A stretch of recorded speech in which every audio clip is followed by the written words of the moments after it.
Bonjour, bonsoir, pour chacun d'entre vous les frères et sœurs, pour toute l'Église du Seigneur, l'Église ministérielle de Jésus-Christ internationale, des assemblées que Dieu a permis qui puissent se rassembler dans différents lieux du monde, dans différents villages, dans différentes villes, dans tous ces endroits où Dieu a permis que puisse arriver sa parole, et dans certains endroits, dans certaines îles, des petits groupes de personnes qui sont en train de se former, car l'Esprit de notre Dieu était là-bas, en train de visiter les personnes, visitant les cœurs de chaque personne, pour le Seigneur se faire connaître, pour se démontrer et pour dire qu'il existe et qu'il est prêt pour bénir tout celui qui invoque son nom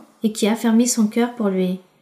Donc pour chacun d'entre vous, ceux qui me voient, qui vont écouter l'enseignement, la méditation de la parole du Seigneur, vous êtes tous bienvenus.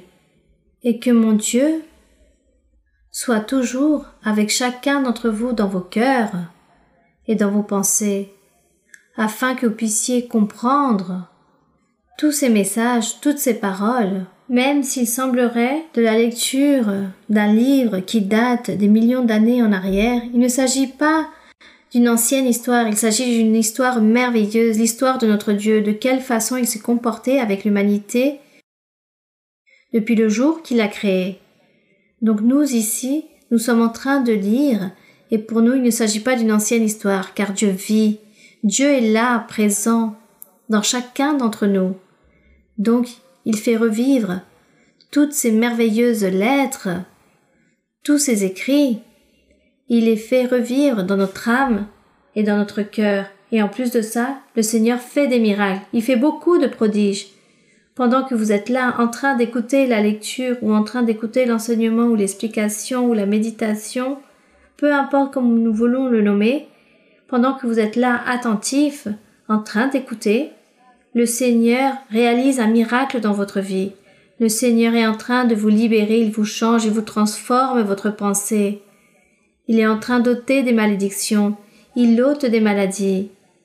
Il enlève aussi les tromperies du diable, la cupidité, il vous envoie la paix. Voici ce que fait le Seigneur pendant l'enseignement, durant le temps que vous êtes en train de dédier le temps pour lire, pour prier, pour louer, pour chanter ou écouter un enseignement.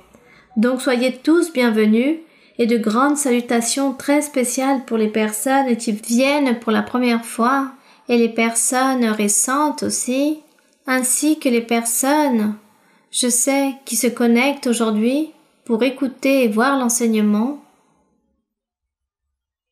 et qui n'ont pas encore osé aller se rassembler dans une église. Sûrement ces personnes ont peur ou sont timides, je ne sais pas qu'est-ce qui se passe, mais n'osent pas aller à l'église, ou peut-être craignent que les personnes ou leurs familiers les critiquent, et c'est pour cela que les personnes n'osent pas aller à l'église. Mais je vous invite à faire cet effort de venir vous rassembler et écouter la prophétie pour qu'on puisse vous imposer les mains pour que, à l'église, réunis tous ensemble dans l'assemblée, le Saint-Esprit comme il se manifeste dans l'Église, car le Saint-Esprit se trouve dans chaque vie, dans chaque cœur.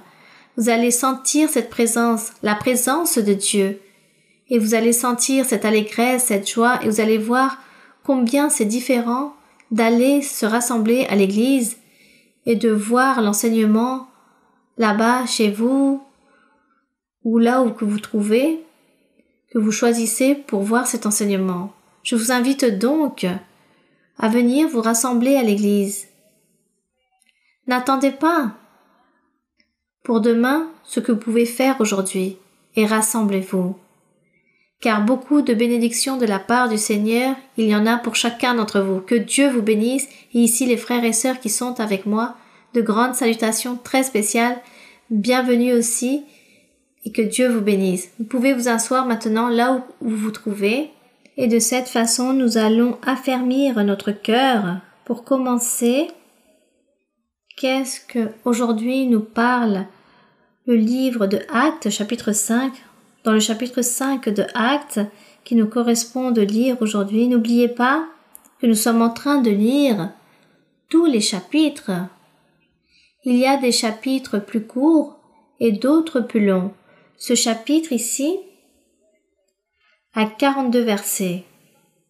Et nous allons les lire et nous allons voir qu'est-ce que nous allons trouver pour apprendre.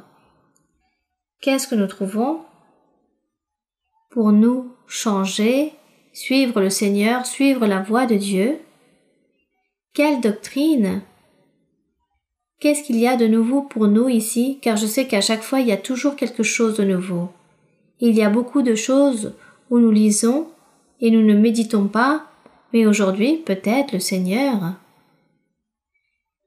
car il est avec nous, soit très heureux et que nous soyons remplis de surprises et que le Seigneur nous aide tous pour recevoir ce que nous attendons. Car il y a beaucoup de frères et sœurs, il y a beaucoup de personnes. Lorsque les personnes connaissent cette voie de Dieu, commencent à espérer en Dieu, car Dieu leur fait des promesses. Et lorsque Dieu réalise ses promesses, chaque personne a une certaine espérance qui vit dans son cœur, l'espérance de quand sera que le Seigneur va m'accomplir ceci ou cela. Et nous vivons avec cette espérance. Et parmi toutes ces choses, nous nous jouissons et nous bénissons et nous aimons le nom de notre Dieu. Nous le vénérons. Nous respectons le Seigneur, nous l'honorons et nous reconnaissons son existence. Et en même temps, Dieu nous aide. Il nous aide à n'importe quel moment de la vie, dans n'importe quelle situation d'affliction, car nous avons aussi notre ennemi qui est à nos côtés, qui nous persécute constamment. Mais notre Dieu nous aidera, alors que l'honneur et la gloire soient pour notre Dieu, pour ce Dieu très haut. Donc, Actes chapitre 5, la lecture sur Ananias et Saphira, des croyants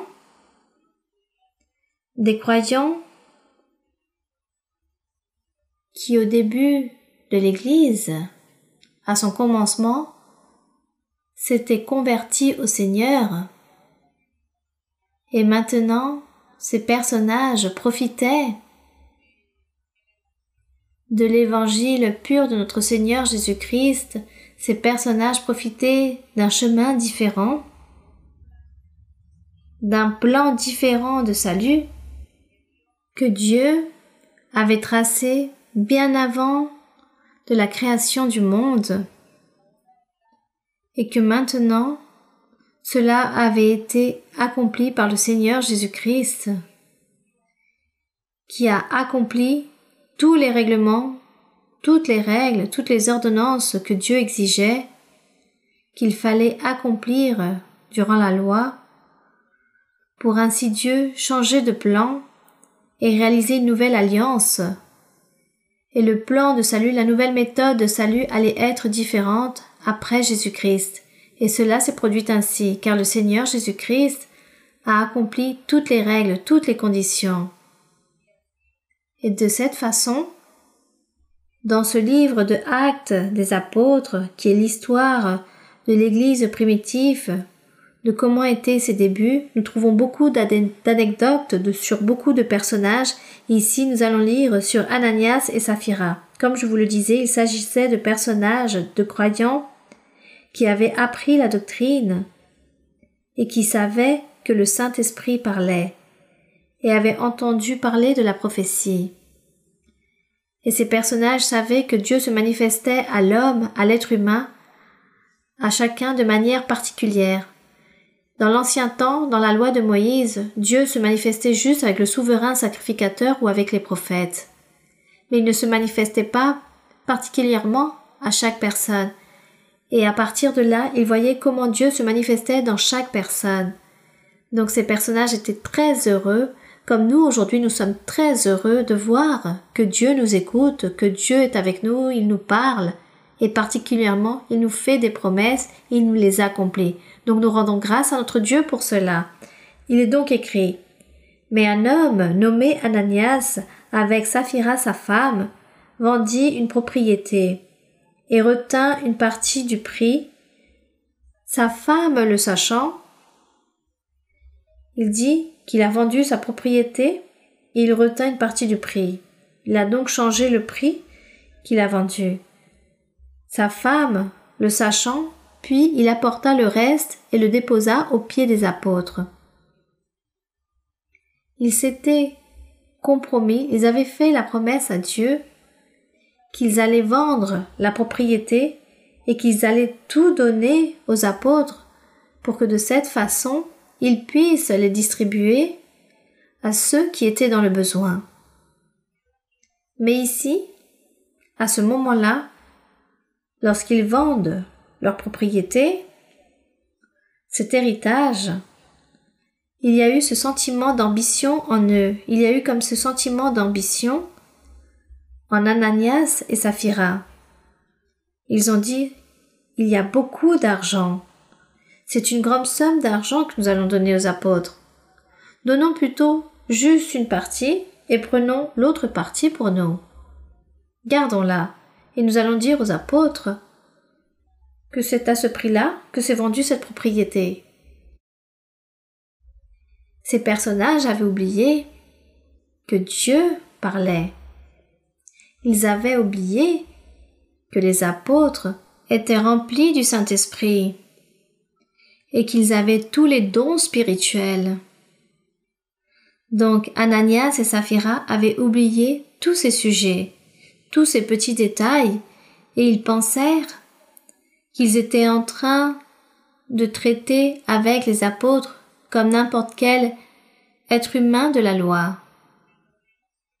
Rappelons-nous que dans la loi, chacun faisait ce que bon lui semblait, car personne n'observait la loi comme Dieu l'avait enseigné à travers de Moïse.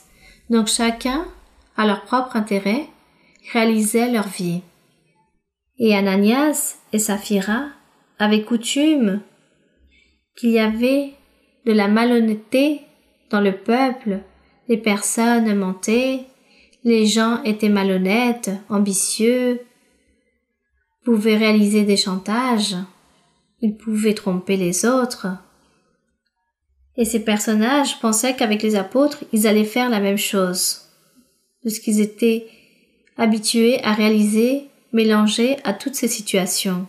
Et c'est pour cela qu'ils ont dit aux apôtres: « Nous avons vendu la propriété à un tel prix et le reste, nous l'avons gardé. » Quelle angoisse lorsqu'ils ont été découverts par Dieu, découverts par le Saint-Esprit. Car lorsque ces personnages sont arrivés avec la somme d'argent et les ont déposés aux pieds des apôtres, Pierre, dans le verset 3, lui dit: « Ananias, pourquoi Satan a-t-il rempli ton cœur au point que tu mentes au Saint-Esprit et que tu aies retenu une partie du prix du champ ?» Et Pierre ne lui a pas dit: « Pourquoi m'as-tu menti ?» Pierre n'a pas dit cela. Pierre a dit: « Pourquoi as-tu menti au Saint-Esprit ?»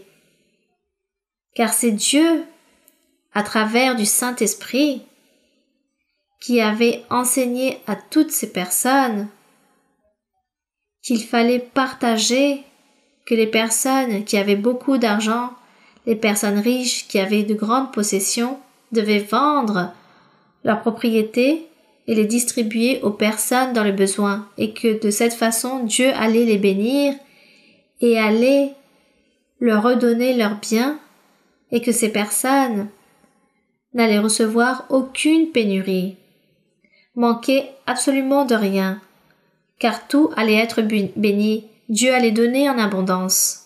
Dieu a enseigné cela aux apôtres, et les apôtres aussi enseignent aux gens qu'il fallait réaliser toutes ces missions, d'être miséricordieux, généreux.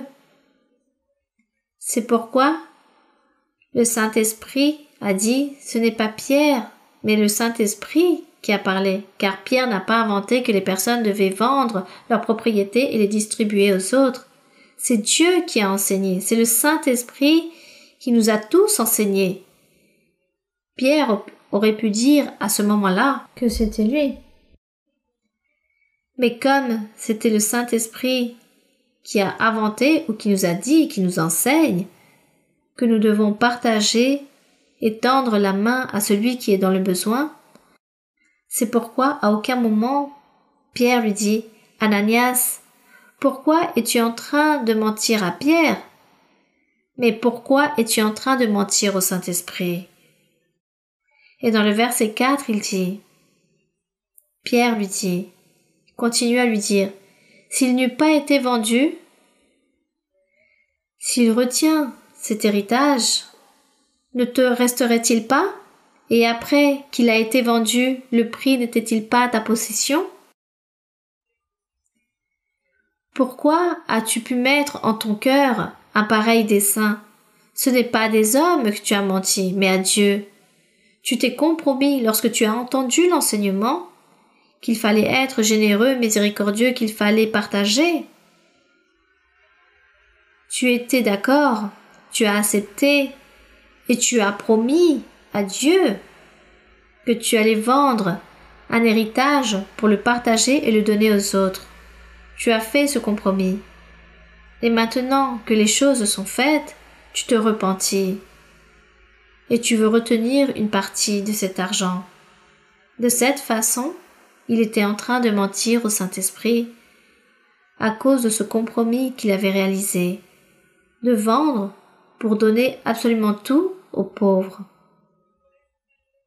C'est pourquoi Pierre lui dit « Tu n'as pas menti aux hommes, tu as menti, c'est à Dieu. » Et dans le verset 5, viennent les conséquences d'avoir menti à Dieu et d'avoir voulu essayer de tromper l'apôtre ainsi qu'aux personnes qui sûrement étaient là avec l'apôtre. C'est pourquoi il est écrit « Ananias, entendant ces paroles, tomba et expira, ou plutôt, il est mort. » Et une grande crainte saisit tous les auditeurs. Car c'était très grave, le sujet du fait qu'il ait menti au Saint-Esprit et qu'il a voulu tromper l'apôtre, et non seulement cela, mais avec tout cela, il voulait aussi tromper toutes les personnes, tous les témoins qui étaient là présents et qui s'étaient rendus compte de ce sujet, et la parole de Dieu serait restée dans la moquerie. Car les personnes auraient dit « Regardez comment celui-ci a menti à l'apôtre, il l'a trompé. Il n'a pas tout donné de ce qu'il avait vendu, il a gardé une partie pour lui. » Même la femme d'Ananias, Saphira aussi, aurait pu dire « Ici, nous nous sommes moqués, tout est resté dans une moquerie, dans la tromperie, et rien ne passera. » Mais Dieu a voulu éloger son nom et démontrer aux personnes que sa parole doit être ferme et respectée. Que la parole de Dieu, il faut la respecter. Les ordres de Dieu et sa parole, ses promesses, tout doit être respecté et que nous devons craindre et nous devons avoir du respect dans tout ce qui provient de la part de Dieu. Et nous devons honorer notre roi et l'aimer avec tout notre cœur et ne pas lui échouer dans tout ce que nous lui faisons. Ensuite, dans le verset 6, il est écrit « Les jeunes gens, s'étant levés, l'enveloppèrent, l'emportèrent et l'ensevelirent. » Environ 3 heures plus tard, sa femme entra sans savoir ce qui était arrivé. Pierre lui adressa la parole. « Dis-moi, est-ce à un tel prix que vous avez vendu le champ ?» Puis elle répondit « Oui, c'est à ce prix-là. » Elle tomba dans cette même erreur. Et Pierre lui dit « Comment vous êtes-vous accordé pour tenter l'Esprit du Seigneur ? Vous avez tenté l'Esprit du Seigneur à travers ce mensonge, en vous justifiant. Voici ceux qui ont enseveli ton mari sont à la porte et ils t'emporteront. » C'est très triste et quelle angoisse devant tout cela.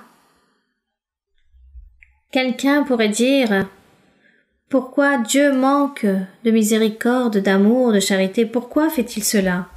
Les personnes qui ne connaissent pas Dieu pourront dire ces choses-là. Mais nous savons et nous connaissons que Dieu est réel, il est parfait et qu'il aime la droiture, la perfection. Dieu aime toutes les choses honnêtes. Il trace toutes les choses avec intégrité, ainsi est Dieu et sa parole. Il l'a enseigné plus d'une fois aux êtres humains, de différentes façons, à différentes époques, durant tant d'années, durant diverses générations. Dieu a toujours enseigné à l'être humain qu'il faut qu'il soit honnête, qu'il ne doit pas tromper ni mentir. Et Dieu l'a toujours enseigné. C'est pourquoi nous ne pouvons pas questionner Dieu en disant qu'il a manqué d'amour, de miséricorde pour avoir fait cela avec Ananias et Saphira. Car Dieu est parfait et Dieu veut que toutes ces personnes soient parfaites. Il nous enseigne et il dit que nous pouvons lui obéir et accomplir. Nous pouvons vivre toutes ces choses. Dieu même le dit. Et s'il le dit, c'est parce que cela est une vérité. Donc ici, c'est pourquoi notre Dieu a agi de la sorte, en procédant à ce châtiment si dur, donnant la mort à Ananias et à Saphira. Et dans le verset 10, il est écrit « Au même instant, elle tomba aux pieds de l'apôtre et expira. Les jeunes gens étant entrés, la trouvèrent morte, ils l'emportèrent et l'ensevelirent auprès de son mari. » Verset 11. Une grande crainte s'empara de toute l'assemblée et de tous ceux qui apprirent ces choses. Donc, il est écrit qu'une grande crainte apparut. Mais, heureusement, parfois, cette crainte ou cette peur que les personnes démontrent à un moment donné de la vie, à une certaine situation, disons que cela est passager. Cette crainte, cette peur ne dure pas. On l'oublie avec le temps. Les jours passent et les personnes oublient. On oublie ce qui s'était produit. On oublie qu'il s'agit d'un Dieu que nous devons obéir, respecter, que Dieu est très énergétique et qu'il châtie ceux qui sont désobéissants. Dieu réprimande ceux qui sont obstinés et capricieux, ceux qui ne sont pas constants. Les personnes oublient tout cela. Nous devons donc avoir à tout instant ce rappel. Nous devons avoir quelqu'un qui nous rappelle à tout instant les choses. Autant qu'être humain, nous mettons tout ça à l'oubli. C'est pourquoi le Saint-Esprit est toujours dans nos vies. C'est pour cela que le Seigneur Jésus-Christ a dit « Je m'en vais, mais je ne vais pas vous laisser orphelins, je ne vais pas vous abandonner. Je vais envoyer le Saint-Esprit pour qu'il soit dans l'Église avec les croyants, avec les serviteurs de l'Évangile véritable, afin qu'il soit toujours avec eux. » Puis il leur a dit « Afin que le Saint-Esprit vous guide, vous oriente et vous dise ce qu'il faut faire et comment il faut faire les choses et qu'il vous enseigne absolument tout. Le Saint-Esprit est là pour vous rappeler toutes les choses. Ce fut une grande promesse de notre Seigneur Jésus-Christ et encore aujourd'hui le Seigneur Jésus-Christ accomplit cette promesse. Gloire au Seigneur, car le Saint-Esprit nous dit toujours la même chose, il nous répète et nous rappelle les choses. Car nous sommes ces êtres humains, nous oublions tout et nous laissons tout à l'oubli. Un moment passe et nous nous remplissons de peur, nous pleurons, nous demandons pardon, de la miséricorde. Seigneur, je me repentis, je ne vais plus le refaire, pardonne-moi. Et la semaine suivante, nous oublions tout et de nouveau nous retombons dans cette erreur et nous commettons les mêmes choses, dans les mêmes fautes et les mêmes situations. Donc, nous avons besoin de ce petit rappel, de l'Esprit de Dieu. Donc ici, il dit qu'il y a eu une grande crainte dans l'Église, chose qu'après, ils ont oubliée. Mais bon, durant ces jours, il y en a eu beaucoup qui ont cru et se sont remplis de crainte et ont cru en Dieu, car c'étaient les premiers de l'Évangile de notre Seigneur Jésus-Christ. Comme il s'agissait des débuts, Dieu devait se manifester de la sorte, très fortement, très drastique, très dur, afin que les personnes puissent y croire et ne pas s'attacher qu'à la loi de Moïse qui existait encore et qui pratiquait les personnes qui ne croyaient pas en l'Évangile. Disons que c'était quelque chose de très difficile et c'est pour cela que Dieu devait se manifester avec tous ces prodiges et miracles afin que les personnes puissent croire et que de cette façon, Dieu aidait les apôtres dans la prédication de l'Évangile.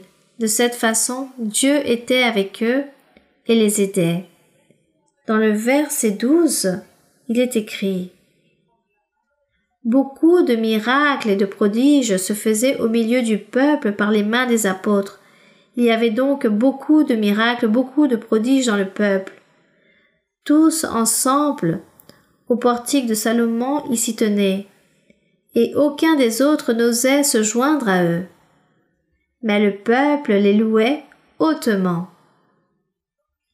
N'oublions pas, lorsqu'il parle ici du portique de Salomon, dans la ville, il y avait ces murailles, il y avait certaines entrées. Il ne s'agissait pas de la porte principale d'entrée, mais certains portiques afin que les personnes n'aillent pas marcher autant jusqu'à la porte d'entrée principale. Donc dans chaque côté des murailles, il y avait un portique. Et là-bas, dans le portique de Salomon, rappelons-nous qu'il y avait une synagogue, et c'est là où les apôtres entraient pour vénérer Dieu et aussi pour évangéliser. Et c'est là où il s'est produit tant de faits, tant de choses. Et ici, dans le verset 14, le nombre de ceux qui croyaient au Seigneur, hommes et femmes, s'augmentait de plus en plus, en sorte qu'on apportait les malades dans les rues et qu'on les plaçait sur des lits et des couchettes, afin que lorsque Pierre passerait, son ombre au moins couvrit quelqu'un d'eux. Donc tout cela s'est produit. Réellement, tout cela s'est produit. On dit, comme il y avait beaucoup de personnes et qu'il était impossible que Pierre puisse avoir accès en allant voir chaque personne, les lits et les couchettes étaient là et juste avec son ombre, avec l'ombre de Pierre, Dieu réalisait des miracles et des prodiges. C'est pourquoi toutes ces choses étaient ainsi pour que toutes les personnes qui voient les miracles Pierre réalisait ou que Pierre passait et juste avec son ombre, il y avait des prodiges, des miracles dans les personnes. Les gens ensuite commencent à idéaliser le personnage, à le convertir comme un idole, comme s'il s'agissait d'une personne très importante en disant Pierre, ceux qui n'entendaient pas disaient mais Pierre est rempli du Saint-Esprit. Pierre a les dons spirituels. Il disait Pierre est une personne sainte, il s'agit d'un Dieu à cette époque. Donc, peut-être beaucoup de personnes le voyaient ainsi. D'autres, qui commençaient à écouter l'Évangile, écoutaient la prédication, l'enseignement de l'Évangile et comprenaient qu'il s'agissait de l'œuvre du Saint-Esprit qui était dans la bouche et dans le corps aussi de chaque apôtre, de chaque disciple. Et de cette façon, il y avait donc beaucoup de concepts qui se formaient à partir de cette époque. Beaucoup de concepts se forment aujourd'hui, mais nous enseignons qu'il s'agit du Saint-Esprit. Il s'agit des dons spirituels que Dieu envoie à un homme ou à une femme. Et Dieu utilise cet homme ou cette femme et réalise des prodiges, des miracles, des guérisons. Et Dieu aussi envoie des songes, des visions. Et de cette façon, Dieu aide les personnes. C'est pour cela que nous luttons pour enseigner aux personnes de ne pas détourner le chemin, de ne pas prendre une voie différente, mais que réellement leur cœur, leurs yeux puissent être établis en Dieu, en esprit et en vérité, en le Seigneur Jésus-Christ qui est le Fils de Dieu, notre Dieu. Bien.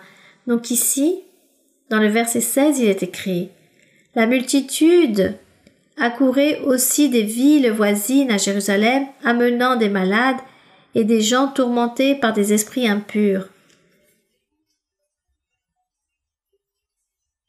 Nous pouvons voir que les personnes malades ont toujours existé et des gens aussi tourmentés par des esprits impurs ont toujours existé. Mais ici, il disait que tous étaient guéris. C'est merveilleux ce que Dieu était en train de réaliser lors du commencement de son évangile. Mais nous, aujourd'hui, nous allons pas nous sentir inférieurs à ces personnes, car aujourd'hui aussi, le Seigneur réalise des prodiges et des miracles. C'est juste que nous ne pouvons pas aller voir les médias de communication pour démontrer au monde entier les miracles et les prodiges que Dieu fait et démontrer l'avant et l'après de chaque personne, car Dieu ne nous a pas envoyés à réaliser toutes ces choses. Tout simplement, nous disons que Dieu fait des miracles car il vit et aujourd'hui il travaille de la même façon qu'auparavant, car le Saint-Esprit, c'est lui qui se charge de réaliser cette œuvre merveilleuse. Donc, aujourd'hui, le Seigneur aussi réalise beaucoup de miracles et beaucoup de personnes racontent des personnes qui vont aux hôpitaux ou qui sont dans les hôpitaux en état de coma ou parce que le médecin dit que cette personne va bientôt mourir, qu'il n'y a pas de guérison pour cette maladie. Par ailleurs, Dieu s'est rempli de miséricorde de beaucoup de ces personnes et à travers une promesse dit « Je vais te relever, tu ne vas pas mourir, je vais te guérir » et Dieu fait ainsi tous ces miracles. C'est pour cela que nous croyons en ce que nous sommes en train de lire. Nous ne doutons pas et nous ne disons pas que cela, c'est un mensonge, c'est une vérité, car c'est ce que nous écoutons et nous voyons aujourd'hui. Aujourd'hui, nous écoutons et nous voyons tous ces témoignages à travers du site internet, à travers des personnes qui écrivent, qui racontent et qui démontrent. Il y a beaucoup de personnes que nous avons aussi palpé, nous avons pu voir le miracle que Dieu a fait dans beaucoup de personnes. Donc nous voyons de quelle façon Dieu est vivant. Ce Dieu vivant de l'époque ancienne de ce que nous sommes en train de lire est le même aujourd'hui. Il n'y a rien de différent, c'est le même Dieu, il fait la même chose. Car on dit que Dieu est le même hier, aujourd'hui et éternellement. Dieu sera toujours le même, ce même demain. Dieu est toujours le même. Rien de nouveau nous sommes en train de lire et quelqu'un ne va pas dire « Ah, toutes ces choses sont merveilleuses, tout ce qui s'est produit auparavant. » Car Dieu aujourd'hui aussi les réalise dans beaucoup de personnes. Et dans le verset 17, « Cependant le souverain sacrificateur et tous ceux qui étaient avec lui, savoir le parti des Sadducéens, se levèrent remplis de jalousie, mirent la main sur les apôtres et les jetèrent dans la prison publique. » Regardez la cupidité des chefs antérieurs lors de la loi de Moïse. Ils les jetèrent dans la prison publique, mais verset 19, regardez le miracle de Dieu. Mais un ange du Seigneur, ayant ouvert pendant la nuit les portes de la prison, les fit sortir et leur dit, « On parle ici d'un ange du Seigneur. Cela ne vous semble pas merveilleux? Alors, que puis-je dire d'un ange du Seigneur? Cela est arrivé aussi dans les jours d'aujourd'hui. À notre époque, ces choses arrivent. C'est juste que parfois nous ne pouvons pas raconter cela, car les personnes, sinon, vont nous regarder comme si nous étions en train de violer les lois des gouvernements. Mais aujourd'hui, cela se produit encore. À notre époque, les choses se produisent encore, car Dieu a pu sortir quelqu'un de prison.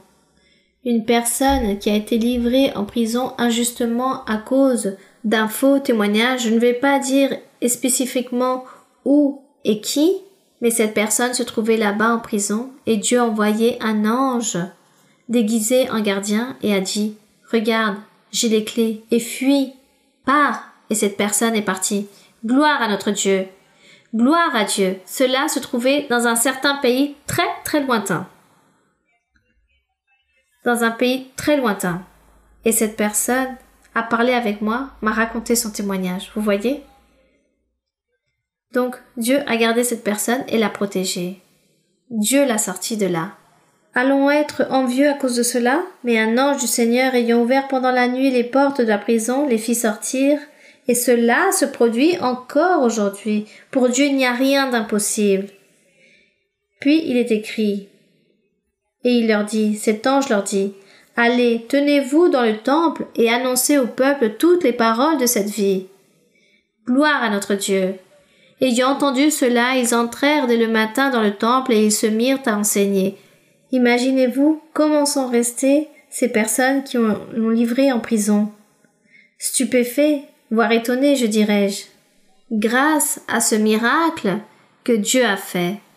Et le souverain sacrificateur et ceux qui étaient avec lui étant survenus, ils convoquèrent le Sanhédrin et tous les anciens des fils d'Israël, ils les envoyèrent chercher les apôtres à la prison. Les huissiers, à leur arrivée, ne les trouvèrent point dans la prison. Ils s'en retournèrent et firent leur rapport, en disant « Nous avons trouvé la prison soigneusement fermée. » Et les gardes, qui étaient devant les portes, le Seigneur les a endormis. Mais bon.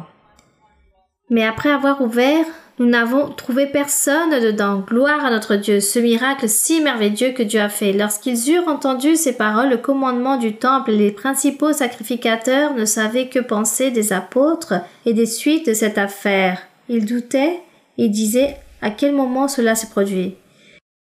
Quelqu'un vint leur dire, « Voici les hommes que vous avez mis en prison sont dans le temple, et ils enseignent le peuple. Béni soit le nom du Seigneur. » Alors, le commandement partit avec les huissiers et les conduisit sans violence, car ils avaient peur d'être lapidés par le peuple. Après qu'ils les eurent emmenés en présence du Sanhédrin, nous voyons ici comment Dieu a envoyé des anges aux apôtres, et les anges étaient le même peuple, car ils étaient remplis de cette grâce devant le peuple, car ils ont vu les miracles que Dieu faisait à travers eux, et c'est pour cela qu'ils aimaient tous ces personnages, et ils allaient les défendre. Donc nous rendons grâce à notre Dieu, de quelle façon Dieu, au milieu d'avoir un ennemi qui est en train de le persécuter, pour réaliser la méchanceté, Dieu envoie des anges, et il envoie aussi les protecteurs pour qu'ils puissent garder les fils du Seigneur. Gloire au Seigneur. Puis il est écrit dans le verset 28, il est écrit « Lorsqu'ils les ont apportés devant la présence du huissier et du souverain sacrificateur, il dit « Ne vous avons-nous pas défendu expressément d'enseigner en ce nom-là, au nom de Jésus ? Et voici, vous avez rempli Jérusalem de votre enseignement et vous voulez faire retomber sur nous le sang de cet homme. » c'est-à-dire du Seigneur Jésus-Christ, car ils enseignaient la loi, la doctrine, et ils disaient « C'est vous qui avez ôté la vie à un innocent, au Seigneur Jésus-Christ. » C'est pourquoi ils disent maintenant « Vous voulez nous faire retomber sur nous le sang de cet homme. » Pierre et les apôtres répondirent « Il faut obéir à Dieu plutôt qu'aux hommes. Le Dieu de nos pères a ressuscité Jésus, que vous avez tué en le pendant au bois. Dieu l'a élevé par sa droite comme prince et sauveur, pour donner à Israël la repentance et le pardon des péchés. Nous sommes témoins de ces choses, de même que le Saint-Esprit que Dieu a donné à ceux qui lui obéissent. mettant en évidence le Saint-Esprit. Aujourd'hui, nous soulignons tant le Saint-Esprit car nous sommes témoins qu'il s'agit d'une vérité, que le Saint-Esprit existe, il se manifeste dans nos vies. Dans le verset 33, il est écrit « Furieux de ces paroles, il voulait les faire mourir. Mais un pharisien nommé Gamaliel, docteur de la loi, regardez cet homme, Gamaliel, docteur de la loi, il était vénéré et estimé de tout le peuple. Le peuple vénérait Gamaliel. Se leva dans le Sanhédrin et ordonna de le faire sortir un instant des apôtres. Puis il leur dit, « Hommes israélites, prenez garde à ce que vous allez faire à l'égard de ces gens. Car il n'y a pas longtemps que parut Théudas, qui se donnait pour quelque chose. » Donc avant le Seigneur Jésus-Christ, avant que le Seigneur Jésus-Christ vienne,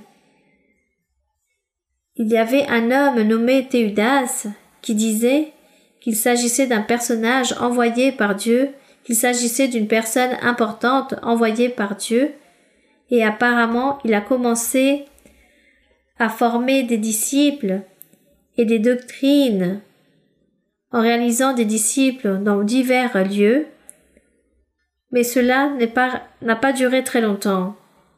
Voici ce que Gamaliel, docteur de la loi, disait à toutes ces personnes, à tous ces chefs.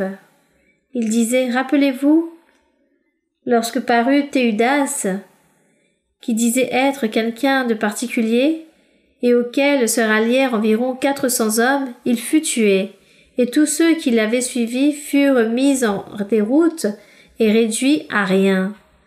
Donc, ici, il voulait faire comprendre, comme parut Théudas, et qu'il disait que c'était une personne importante et qu'il a réuni à peu près 400 hommes, ensuite on lui a ôté la vie et qu'après sa mort, personne ne lui a obéi, mais que tous se sont dispersés et que ce groupe de personnes prit fin à la religion, les doctrines qu'enseignait ce Théudas, ce personnage. Donc ce docteur de la loi, Gamaliel, voulait dire à toutes ces personnes, ne vous inquiétez pas, qu'avec ce Jésus-Christ de Nazareth, il va arriver la même chose. Il se produira de même avec cet homme nommé Jésus.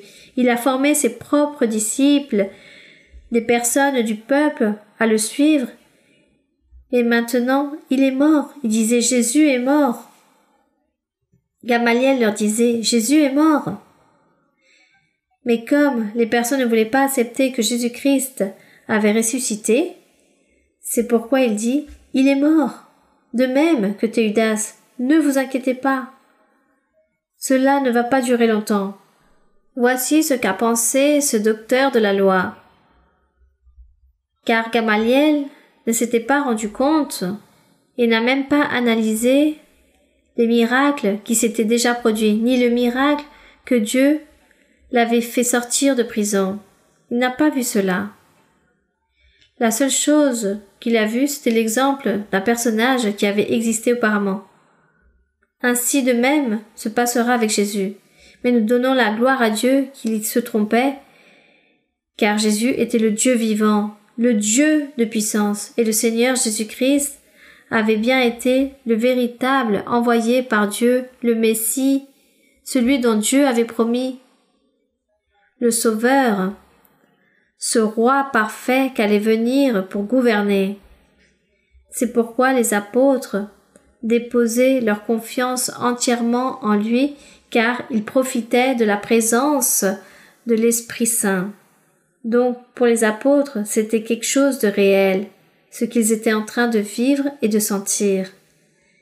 Mais Gamaliel, ce personnage, étant docteur de la loi, ne voulait rien accepter. Cependant, apparemment, nous voyons qu'il était là, en train de défendre toutes ces personnes. Mais bon, peut-être Dieu a utilisé aussi ce média pour défendre les apôtres et qu'ils puissent continuer à prêcher la parole du Seigneur comme Dieu leur avait ordonné de réaliser, car ils devaient continuer à prêcher et enseigner et à réaliser les miracles, les prodiges jusqu'au jour que le Seigneur déciderait d'emporter ses apôtres devant sa présence. Mais avant cela, ils devaient accomplir avec ce travail.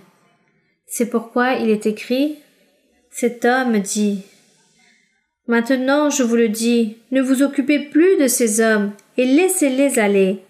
Si cette entreprise ou cette œuvre vient des hommes, elle se détruira.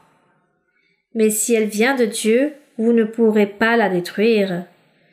Ne courez pas le risque d'avoir combattu contre Dieu. » Car en cela, Gamaliel eut cette sagesse, cette intelligence en disant « Laissez-les » car si cette œuvre provient des hommes, elle sera détruite. Pourquoi? Car l'œuvre des hommes périt, car elle n'a pas l'appui de Dieu. Rappelons-nous, autant qu'êtres humains que nous sommes, nous n'avons pas de pouvoir. Nous n'avons aucune puissance surnaturelle. Mais Dieu peut nous revêtir, nous appuyer dans notre prédication, dans nos enseignements, ou lorsque nous ouvrons la bouche pour parler de Dieu, pour parler de la puissance de Dieu, de l'existence de Dieu, pour parler de son ministère merveilleux, notre Dieu, alors Dieu nous appuie. Et cette parole, il fait que cette parole atteint et pénètre dans le cœur des personnes qui écoutent. Et donc ce soutien de la part de notre Dieu, nous les êtres humains, nous devons l'avoir. Nous devons l'avoir pour que de cette façon, on puisse nous croire dans ce que nous sommes en train de prêcher et d'enseigner. Ces choses que nous assurons pour qu'on puisse nous croire, nous devons l'accompagner de cet appui, de ce soutien de notre Dieu, ces promesses qu'il réalise. À ceux qui me suivent, aux serviteurs, j'enverrai la puissance du Très-Haut, je les bénirai et je parlerai à travers leur bouche. J'utiliserai leur bouche, leur gorge pour parler. Les fils de ses fils, durant diverses générations, je les utiliserai et je parlerai à travers leur bouche. Ce sont des promesses merveilleuses que Dieu a faites pour son évangile, pour son véritable évangile dans Ésaïe, dans les prophètes. Là, nous pouvons lire toutes ces promesses. Et ensuite, le Seigneur Jésus-Christ aussi, en train de parler, d'enseigner à ses disciples, confirmant toutes ces choses. Et ici, dans ces histoires que nous sommes en train de lire dans Actes, voyant aussi la puissance de Dieu se manifestant en tous ces hommes, Pierre principalement, et les miracles du Seigneur qu'il réalisait, la puissance de Dieu. Et cet homme, Gamaliel, avait vu vrai lorsqu'il disait de ne pas s'occuper de ces hommes, car tout ce qui vient des hommes périt, se détruit, oui, sachant que toutes les choses de Dieu est parfait et continue à subsister. Donc si tout cela vient de Dieu, vous ne pourrez pas la détruire, car peut-être vous êtes en train de lutter contre Dieu. Mais comme il était certain, il disait non, tout cela vient des hommes. Et je leur dis, c'est pour les convaincre. Mais cela vient des hommes et cela sera détruit promptement. Et dans le verset 40, il dit, ils se rangèrent à son avis. Donc, les hommes ont écouté Gamaliel, car ils se rangèrent à son avis et ayant appelé les apôtres, ils les firent battre de verges, pauvres apôtres, et leur défendirent de parler au nom de Jésus et les relâchèrent. Mais ils n'ont pas obéi à toutes ces choses, à toutes ces personnes, car ils devaient obéir à qui? À Dieu, avant d'obéir aux hommes. Gloire à notre Dieu.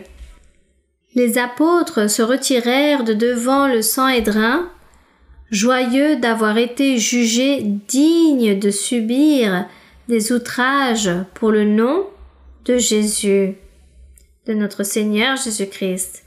Et chaque jour, dans le temple et dans les maisons, ils ne cessaient d'enseigner et d'annoncer la bonne nouvelle de Jésus-Christ. Malgré les efforts des recommandations de Gamaliel, ils ont obéi à Dieu avant d'obéir aux hommes. Le pouvoir de Dieu s'est manifesté avec eux, avec tous ces miracles, avec tous ces prodiges.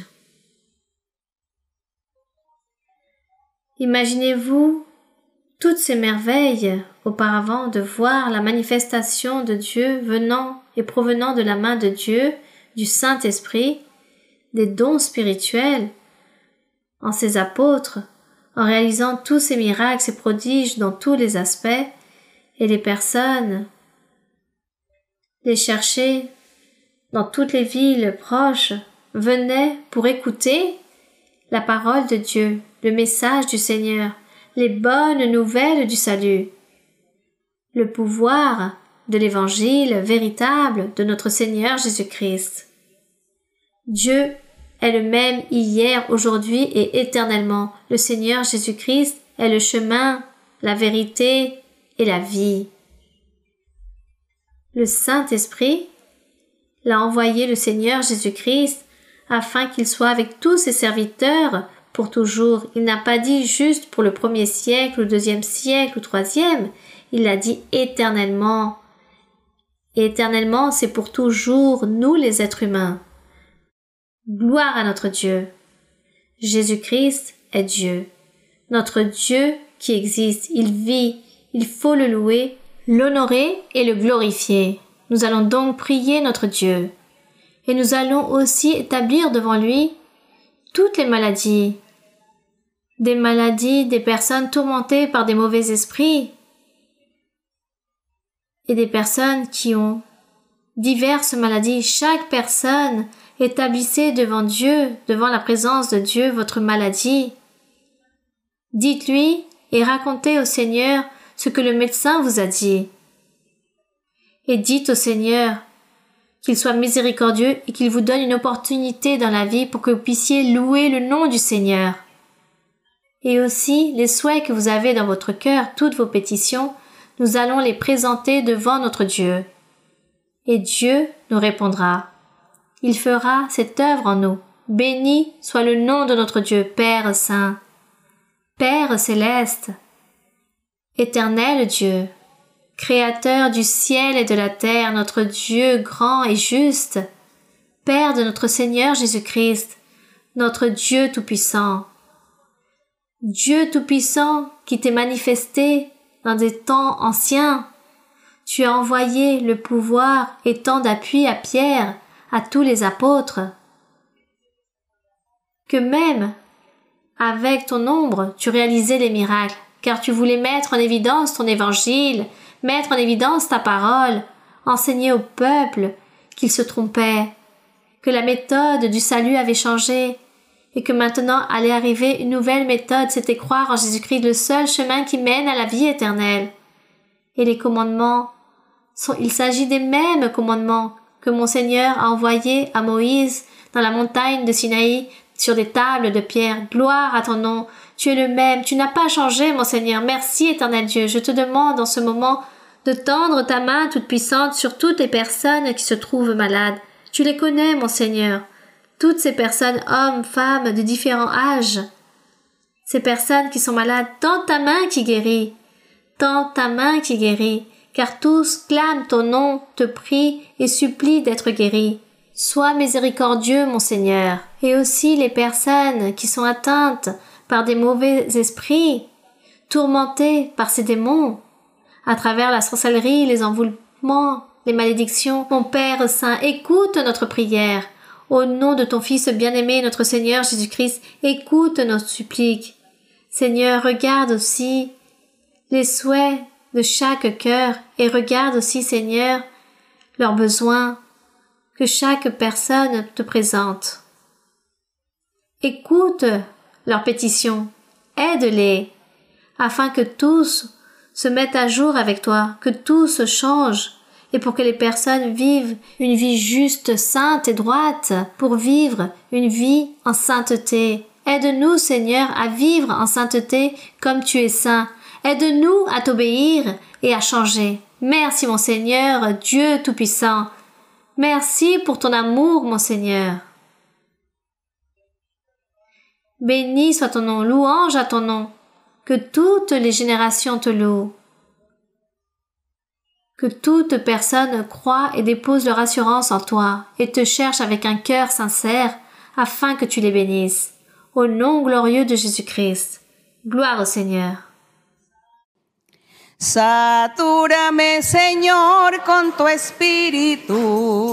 Satúrame, Señor, con tu espíritu.